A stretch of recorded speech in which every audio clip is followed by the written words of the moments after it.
Amazing. Awesome. Mind-blowing. Cool. It's connected show from different time. The best. I thought it connected humor, life lessons, and just a little bit of mind-boggling all the way through. I love that we revisited all the memories while searching for the answer, putting all the pieces together throughout the show. I love how you use the pictures from the last show to use for the next. I thought it was great how he pulled together our memories, connected with his memories, and pulled them together with magic to bring smiles. It was amazing. The card into the bottle, into the wine bottle.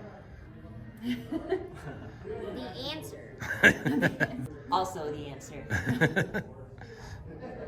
I love the card in the wine bottle because it reminded me of when you face something that you think is insurmountable, there's always a way to find a solution. That had a special meaning to me. That's too real. I thought it was funny that he almost stabbed a little girl's hand. Yes, I love that too. Everyone should see it. It's awesome. It's wonderful. Thank you, Ty Gallenbeck, for not only giving such a magical show, but for tying the show to some of our most human and heartwarming parts. Mind blowing. I hope we get $1 for this.